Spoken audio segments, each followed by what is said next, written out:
부활. 네프 톨스토이 저자.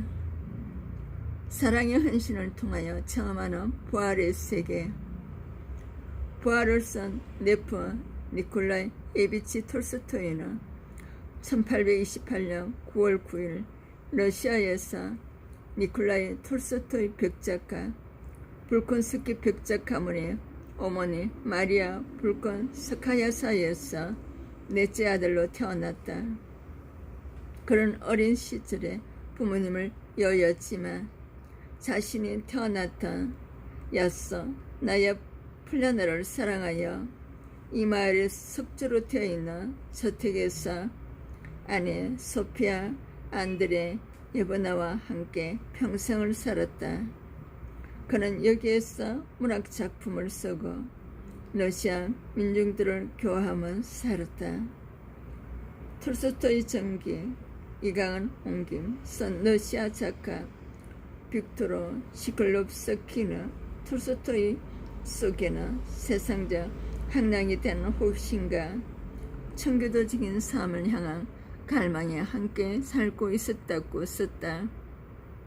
그래서 젊은 날 모스크바나 상트페테르부르크에서 소란스럽고 별 의미 없는 일들을 시간을 보내고 때로는 끓어오르는 욕망으로 독려하고 난 후에 그의 반비례하여 엄격하게 스스로를 채찍질하곤 했다.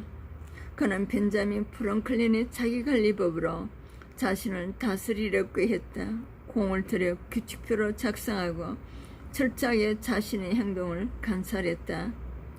프랭클린이 실행했던 절제, 금약, 단정, 평정 등을 지키려고 노력하였던 것이다. 그러나 그는 성급하고 억제하기 힘든 성격을 자제하고 자신의 행위를 관찰하며 일기를 써나가는 중에 자주 목표에 도달하지 못하는 실패를 절감하고 탄식하곤 했다. 어느 비평가는 이런 톨스토이를 가리켜 그의 내부에는 좌우 두 손이 있었다. 한 손은 세상의 그 악의 육의 생활을 하기 위한 것이고 다른 한 손은 천상의 정신과 영의 생활에 대한 승리자를 위한 것이라고 말하기도 한다. 그의 생애는 이 좌우 두 손이 끊임없는 싸움이었고 그리고는 전자에 대한 후자의 최후 승리였다. 그리고 빛나는 그의 이러한 노력들은 후에 그를 위대한 작가요 사상가로 만들어주는 훌륭한 습관이 되었다. 톨스토이가 만년에 집을 나가 한적한 시골 기차역에서 숨진 것 때문에 그의 아내 소피아가 소크라테스의 아내 카산티페나 욥의 아내처럼 악처로 알란직과는 달리 이들 부부는 끝까지 신뢰와 사랑을 이어갔다. 톨스토이는 집을 떠나 기차로 여행을 하면서도 아내의 정신건강을 애타게 염려하며 편지를 썼다. 빅토로 시클롭스키는 이때 톨스토이가 아내에게서 기다란 편지를 공개했다. 내가 당신을 사랑하지 않아서 떠나는 것이라고 생각하지 마시오. 나는 당신을 사랑하고 진심으로 당신을 안타깝게 생각하오. 하지만 떠나는 그 외에 달리 어쩔 수가 없구려. 당신의 편지는 진심의 편지라는 것을 잘 아오. 하지만 당신이 원하는 것을 모두 다 할 수 있는 것은 아니오. 지금 중요한 것은 다만 당신이 냉정함을 되찾고 삶에 대한 평정하고 이성적인 태도로 회복하는 것이요. 사랑하는 소피아, 부디 날 용서하고 하나님의 가호가 함께 하길 빌겠소. 톨스토이가 집을 떠난 것은 그의 이상과 소피아의 현실적인 삶의 태도와여 심각한 갈등 때문이었지만 그들의 서로를 향한 애정은 여전했던 것이다. 톨스토이는 자신의 재산을 풀어 가난한 민중들을 위해 쓰고자 했다. 그는 자신은 부유한 귀족으로 사는데 자기 주위에서 집더미로 지붕을 인 다 쓰러져가는 집에서 헐벗고 굶주리며 살고 있는 농민들의 삶을 보며 늘 마음속에 어떤 죄책감과 함께 그들을 도와줘야 한다는 소명의식에 시달렸었다. 그러나 한때 야서 나야 훌라나에서 학교를 세우고 농민들이 자녀들에게 공부를 가르치기도 했다. 농민들은 처음에 자녀들이 일을 하지 않고 학교를 가는 것을 못마땅해 했으나 농민들을 사랑하는 톨스토이의 진심을 알게 되면서 앞을 다투어 자녀를 이 학교에 보냈다. 러시아 볼셰비키 사회민주노동당의 한 분파의 지도자였던 레닌이 톨스토이 이전에는 문학에 진정한 농민의 모습은 없었다고 말할 정도로 톨스토이는 자신의 작품에 가난을 떠안고 사는 농민들이 처절한 모습들을 묘사하면서도 자기 스스로도 농민의 옷을 입고 농민들과 함께 일을 하기도 했다. 그리고 죽음이 임박했다고 느꼈을 때 그는 자신의 작품 저작권을 농민과 노동자들에게 환원하겠다는 유언을 쓴다. 그러나 소피아의 입장에서는 어린 나이에 톨스토이에게 시집왔어. 소피아는 톨스토이보다 무려 15년이나 어렸다. 평생 남편을 위해 헌신했던 자신과 11명의 자녀들에 대한 톨스토이의 행위가 불만스러울 수밖에 없었다. 더구나 자신과 자녀들이 위대한 작가이자 귀족의 가족들께 품위를 지키며 살기 위해서는 톨스토이의 저작권을 빼앗길 수가 없었다. 그 전에도 그녀는 가족의 행복보다 민중들을 더 생각하는 남편의 언행으로 인해 커다란 불만을 느끼고 있었다. 민중들과 그 사람 내게 엮였기만 했다. 이 집안의 안주인이 내가 정말 안주인인지 아니면은 톨스토이의 겉으로 열렬하게 사랑하는 민중들이 주인인지 모르겠다. 이건 이기주의다. 소피아의 일기 중 한 부분이다. 톨스토이는 아내를 사랑했지만 그 이상을 이해하지 못하는 아내와 끊임없이 신경전을 벌이며 한 집안에서 살기에 너무 지쳐 있었다. 잠을 못 이루고 고민하던 그는 결국 81세나 된 노인임에도 불구하고 그의 표현대로 어쩔 수 없이란 집을 떠나게 된다. 젊은 시절 톨스토이는 높은 이상과 휴머니즘을 가지고 작품을 썼지만 정작 자신은 자기가 써놓은 작품들에 반영된 휴머니즘이나 이상을 실천하지 못하고 있다는 자책감으로 괴로워했다. 농민들은 그의 계획 의지를 제대로 따라주지 않았다. 그러나 왜 모든 일들이 이처럼 뒤틀리기만 하는 것인지에 대한 진실은 그가 50세가 되었어야 깨닫게 된다. 그때서야 그는 자신의 삶에서 무엇이 잘못되었는가를 알게 된 것이다. 부활은 그가 이런 깨달음을 겪고 난 후에 심혈을 기울여 쓴 작품으로 그의 전기 작품들과는 확연히 구별되는 책이다. 그 이유는 이 작품의 문학적 구도나 성격이 있다기보다 주인공들이 인식하는 하나님의 세계 또는 양심의 문제에 있다. 이 작품은 톨스토이가 하나님의 존재를 깨닫고 후에 톨스토이즘이라고 불려지는 사상적 전환을 하고서도 20년이나 지난 후에 쓰여졌다. 그러기에 이 작품 속에는 그동안의 톨스토이의 사상적 편력에 남김없이 나타나 있다. 톨스토이의 사상적 전환이라 그가 50대 때 경험한 하나님의 세계를 가리킨다. 이후 그는 예전에 자기가 추구하고 누려왔던 모든 세속적 영광을 헛된 것으로 여기고 새로운 인생을 향해 출발한다. 그는 이미 깨달은 자신의 실체에 대하여 그의 참여력에서 다음과 같이 기록하고 있다. 나는 이 수년간을 공포와 혐오와 마음의 아픔 없이는 해상할 수가 없다. 나는 전쟁에서 사람을 죽였고 또 죽이기 위해서 결투를 걸었다. 나는 이 수년간의 공포와 혐오의 마음에 아픔 없이는 희생할 수가 없다. 나는 전쟁에서 사람을 죽였고 또 죽이기 위해 결투를 걸었다. 카드놀이에서 많은 돈을 잃었고 농민들이 고생하여 얻은 것으로 생활했고 그들을 형벌에 처했다. 또 방종한 생활을 했고 사람들을 기만했다.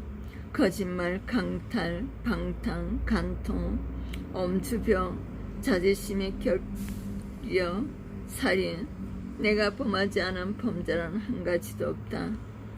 그럼에도 불구하고 사람들은 나의 태도를 칭찬했고 비교적 도덕적인 사람이라고 했고 현재도 그렇게 보고 있다.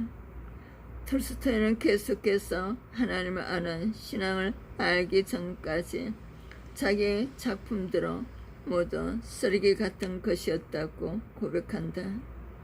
나는 예술가이자 시인이 나는 무엇을 써야 할 것인지 스스로도 모르고 마구 써 갈겼으며 무엇을 가르쳐야 하는지도 모르고 그저 가르치고 있었다. 그리고 그에 대해 금전의 보수까지 받고 있었다. 자신이 아무것도 모르는 인간이라는 거, 인생의 가장 단순한 문제, 무엇이 선이고 무엇이 악이냐 하는 문제조차 어떻게 대답해야 좋은지 모르는 인간이라는 것을 깨닫지 못한 채 남의 말에는 귀는 기울이지 않고 남을 가르친답시고 마구 써왔다. 그는 이런 강태에 정신병원에 그 사이에 조금도 차이가 없다는 것을 똑똑히 인식하고는 그 후부터 자신과의 피나는 싸움을 시작한다. 인생의 가장 간단한 질문, 나는 왜 여기 있으며 무엇 때문에 살고 있으며 앞으로는 어떻게 될 것인가에 대한 해답을 얻기 위해 사력을 다해 투쟁을 계속했다. 그 의문은 생각하면 할수록 유치하고 어리석은 질문이기는커녕 그 이유를 규명하기 전에는 아무것도 할 수 없고 살아갈 수 없는 그에게는 우주와도 맞바꿀 정도의 심각한 질문이었다. 그리고 처절한 고통의 시간을 지나 그에 대한 해답을 얻는다. 그것은 하나님에 대한 신앙이었다. 신앙을 찾기 전 그는 당시의 유행 시조에 따라 신은 없다고 믿으면서도 이제까지 살아온 기반이 깡그리 없어진 듯한 절망의 벽 앞에 서서 주여 나를 가엾게 여기시고 나를 구하소서. 주여 나의 하나님이여 라고 부르는 자신의 내적 모습을 발견하고 스스로 경악한다. 그리고 누군가 자기를 이 땅에 있게 하고 살게 한 이는 자기가 겉으로 부정하려 했던 그는 이성 신봉자였다. 하나님이었다는 사실에 봉착한다. 그는 하나님은 나의 탐구와 절망과 고통을 알고 있다. 그것을 한이 보고 있다. 신은 존재한다라고 나는 내 마음에 말한다. 그리고 내가 한순간 이것을 인식하기가 무섭게 호련히 나의 내부에 싱싱하고 생명이 발양되고 나는 존재의 가능과 희열을 느낀다. 그리고 내 눈에는 자기 아들인 구세주를 이 세상에 보낸 삼위일체의 우리 창조주인 하나님의 모습이 상상되기 시작한다라고 토로하는 것이다. 줄기찬 열정과 어지러 진리 탐구와 자기 완성의 고행을 거쳐 하나님을 만난 후 그의 작품 경황을 일대 전환기를 맞이한다. 그리고 톨스토이즘의 기조를 이루는 젖을 참여로 나의 종교, 그러면 우리들은 무엇을 할 것인가 등의 사랑이 있는 곳에 하나님이 계신다. 두 늙은이 등 아름다운 동화를 써서 민중들을 교화하였다. 어떤 사람들은 톨스토이가 자신의 과거를 지나치게 가장해서 나쁘게 썼다고 말하기도 한다. 그러나 한번 하나님의 참다운 빛에 들어간 사람치고 자신의 모습을 이처럼 누추하게 느끼지 않을 사람이 있을까? 오히려 이처럼 자신의 실체를 똑바로 바라보고 탄식하게 될 때, 그때부터 그 사람은 새로운 삶의 길로 들어설 수 있게 되는 것이다.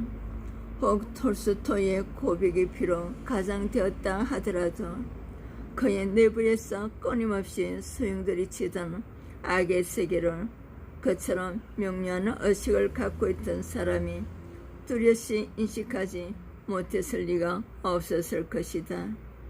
그런 그에게 그는 부활해서 겉으로 번지르르하게 위장하며 사는 귀족 계급들, 관리들, 지주들을 신랄하게 공격했는지도 모른다. 부활을 읽어 나가다 보며 지루할 정도로 상류층 사람들이 허위와 교만, 무능과 제약이 자세하게 묘사되는 것에 놀라게 된다.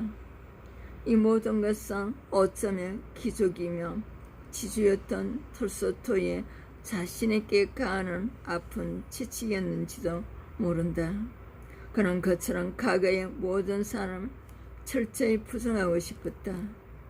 그러나 사실은 그가 겉으로 극명하게 신앙체험을 할 수 있었던 것은 그 이전부터 악에 저항하여 선과 진리를 향해 가고자 하는 잠재된 갈망이 그의 영혼 속에 있었기 때문이었다. 그는 사상적 전환을 하기 전에도 인간과 우주 만물을 지배하는 어떤 불가시한 존재가 있다는 것을 그는 단편 누치론에서 다음과 같이 기록하고 있다. 우리에게서 범할 수 없는 지도자는 단지 한 사람이 있었을 뿐이었다. 그것은 우주의 너키다. 이것은 수목에 대해서는 태양을 향하여 성당하기로 명령하고 꽃에 대해서는 가을에 씨를 뿌리기를 명령하며 우리들에게 대하여는 무의식 중에 서로 상대방을 찾도록 명령하는 저 늑화 같은 것이다. 여기에서 그가 말하는 우주의 늑이라 그가 확실히 의식하지는 못했으나 하나님을 일컫는 것임이 명백하다. 그는 신앙의 전환 이후 그를 겉으로 명망 높게 해줬던 문학과 한동안 결발하고 신앙의 순례를 시작한다.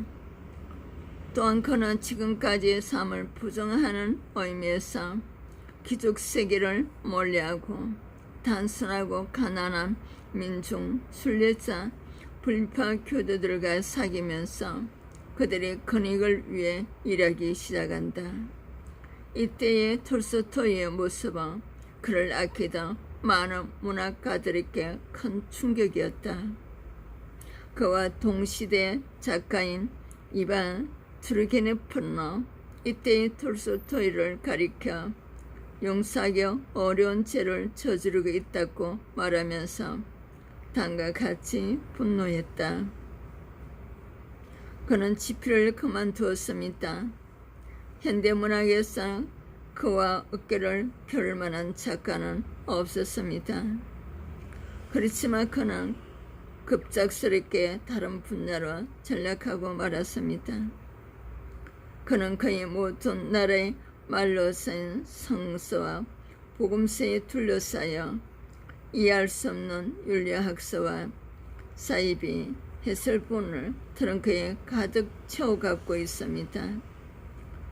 나는 뭔가 옳지 않은데 하고 그에게 말했습니다만 그는 이것이야말로 오직 하나의 올바른 길입니다라고 대답했습니다. 그가 만일 문학세계로 다시 나타난다 해도 분명히 A의 그 트렁크를 히드하고 있을 것입니다. 드루키네프는 죽음의 평상에서 톨스토이에게 러시아의 위대한 작가여 아무쪼록 문화의 세계로 돌아와 주시오라고 비장한 권고를 하였다. 결국 톨스토이는 문화의 세계로 돌아왔다. 그러나 이제는 드루키네프가 예견한 대로 그가 짊어진 그 트렁크를 가지고 쓰였다.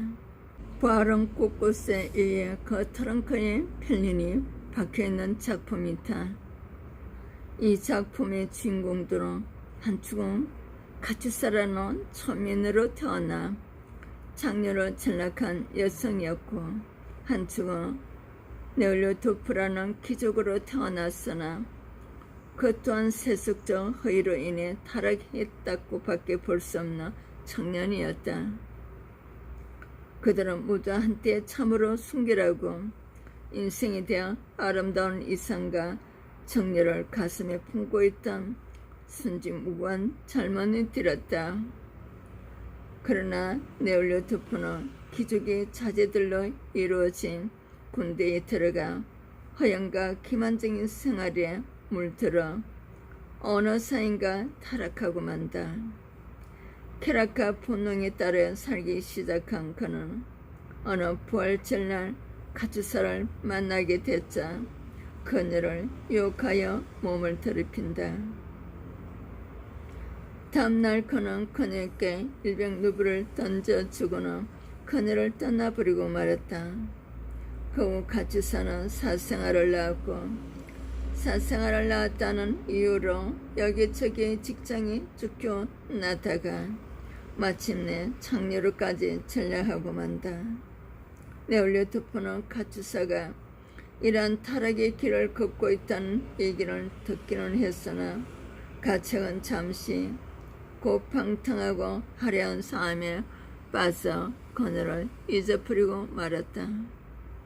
그러던 어느 날 마침 그때도 그리스도께서 부활하신 4월이 가까워오고 있었다. 공장 네올리토프는 자기 저택 근처에 있는 지방재판소 배심으로 출석하여 한 여제수를 만난다. 그녀는 장녀이면서 돈 때문에 한 남자로 독살했다는 회비를 받고 있었다. 네올리토프는 그녀를 보고 깜짝 놀란다. 그녀는 바로 다름 아닌 8년 전 자기가 유혹하여 정조를 빼앗았던 그녀 카투사였던 것이다. 처음 그는 마음이 몹시 산란했으나 곧 그녀를 처음 만났을 때에 그녀와 자신의 순결하던 마음들이 되살아나고 현재 자신의 오욕된 생활을 돌아보게 된다. 집으로 돌아온 그는 자신과 자신을 둘러싸고 있는 상류세의 모든 추악한 생활에 몸소리를 치면서 탄식한다. 아, 얼마나 추악한 꼴이람. 그야말로 부끄럽고 추하며 추하고 부끄러운 일이었다. 아, 싫구나 하고 그는 생각했다. 벗어나야 한다. 고르차긴 집안에서도 자신들의 딸을 그와 결혼시키려 하는 공작 집안 유산에서도 그 밖의 모든 가식적인 관계에서도 벗어나야 한다.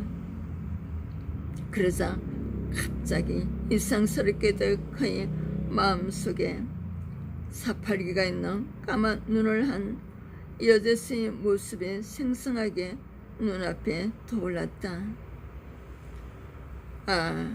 피고로서의 마지막 발언을 허락받았을 때 그녀가 얼마나 슬프게 흐느껴 울었던가.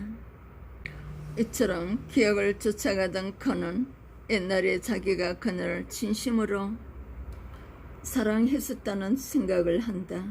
그 청순하고 터져 넘칠 듯했던 생명이 다시금 그를 휩싸고 들어와 괴로웠다.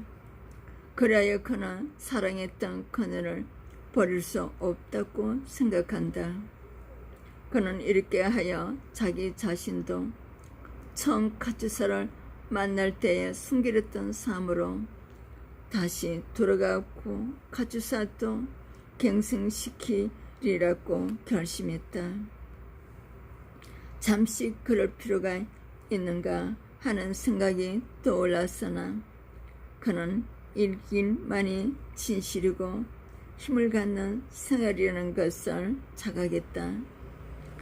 이후로 그는 진실한 인간, 바른 정신을 따라 사는 사람이 되기로 결심하고 그동안 불러보지 않던 하나님께 주여 저를 도와주소서 라고 눈물로 기도하였다. 이후 그는 카투사에게 자신의 가오를 용서해 줄 것을 빌고 그녀와 결혼하겠다고 고백한다. 그러나 카투사는 그 역시 네올로토프를 참되게 사랑하는 마음에서 그의 사랑을 거절한다. 네올로토프는 이에 굴하지 않고 시베리아로 가는 카투사를 따라가며 그녀에게 참다운 생의 의미를 부여하려고 애쓴다. 그 가정에 네올로토프가 만나게 되는 죄수들이 비참한 현실, 농민들의 갖가지 슬픈 사연들, 관리들의 위선과 무능, 전에는 결코 알지 못했던 이런 엄청난 부조리 앞에서 그는 몸을 떨었다. 그가 요즘 계속 보고 들은 전율할 만한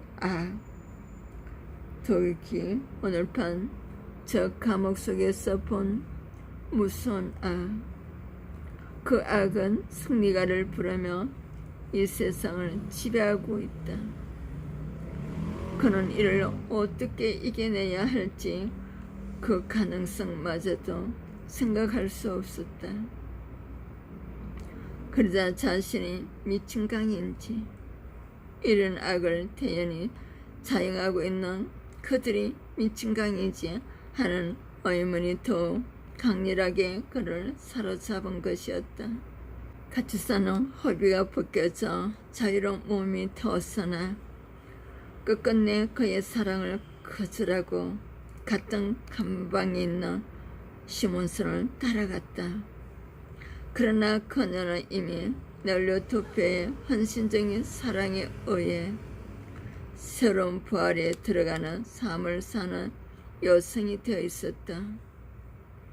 그녀가 떠났기 때문이 아니라 인생에서 넘쳐나는 엄청난 부조리와 허위 앞에서 어쩔 줄 모르던 네올로토프는 마지막으로 성서에서 절대의 진리를 발견하고 새로운 한이에 젖는다. 인간을 세상에 보내고 살아가게 하시는 분, 바로 그분이 목적한 바대로 살 때 세상은 하나님의 왕국이 건설되고 인간은 최대의 행복을 누리게 될 것임을 확신한 것이다. 너희는 먼저 하나님의 나라와 그 의를 구하라. 그러면 모든 것을 다 하시리라고 하신 하나님의 말씀을 통하여 그는 새로운 가업을 찾아 새로이 살아가는 네올로토프가 될 것을 다짐하며 앞날을 설계한다. 여기에 부활한 모습의 카츄사와 네올로토포가 있다. 사랑하는 사람을 구하고 자신도 구원받는 곳, 그곳은 오직 죄를 뉘우친 후 하나님의 계명대로 서로 사랑하며 그 나라의 의를 구하는 곳에만 있다. 네올로토포는 참으로 길고 긴 가정을 통하여 이 진리를 깨닫게 된다. 이것은 마치 길고 어두운 터널을 통과한 후에 마침내 만나게 되는 빛과 같은 것으로 인생의 근본 문제를 두고 괴로워하는 모든 인류가 다 같이 만나야 하는 빛인 것이다. 빅토르 시겔롭스키는 에서서 부활에서 톨스토이의 기독교 정신을 배제하려고 했다. 1893년에서 1984년 러시아 공산주의 시대에 태어나 그 사상에 처져 있던 그는 자신이 존경하던 톨스토이가 기독교로 전향했다는 것을 받아들일 수 없었다. 더욱이 톨스토이의 전개는 1960년대, 이 책은 1963년에 처음 출판되었고 1967년에 개정 출판되었다. 공산주의가 가장 격렬하던 시대에 쓰여진 책이다. 그는 톨스토이가 러시아 종교로부터 파면을 당한 후 종교를 버렸다고 썼다. 그러나 톨스토이는 종교회와 그 사제들의 부패상을 비판하기는 했으나 그 이후로 하나님을 버린 것은 아니었다. 빅토르는 부활에서도 카츄사는 네올로토프로 인해 변한 게 아니라 그녀와 함께 시베리아로 가던 혁명가들과 노동자들로 인해 변화된 것이라고 해석한다. 그녀의 부활은 오로지 사랑의 소생이며 윤리적인 것일 뿐 반종교적이라는 것이다. 그리고 네올로토프는 여전히 사람들이 노동을 착취하고 부악한 직을 사랑하면서 다만 성서를 읽은 외에는 아무것도 하지 않는 사람이라고 썼다. 살았고 운동력이 있어 좌우에 날선 어떤 꿈보다도 예리하여 혼과 영감이 간절과 골수로 찔려 쪼기까지 하며 사람의 마음과 생각과 뜻을 감찰하시는 성서의 막강한 힘을 전혀 알지 못하는 그로서는 네올로토프가 성서를 읽음으로 그래 바로 이것이다. 이것이 내 일생의 일이다. 이제 한 가지 일이 끝나고 다른 일은 시작된 것이다라고 기뻐 외치는 소리의 의미를 전혀 깨달을 수 없었다. 또한 빅토르는 네올로토프가 많은 사람들이 괴로움을 당하고 있는 악에서 구원받기 위한 유일한 길은 하나님 앞에서 언제나 자신은 죄인으로 알고 자기가 남을 벌 주고 선도할 수 없다는 것을 인식하는 데 있음을 깨닫게 되었다. 이제 새로운 이야기가 시작되고 있다.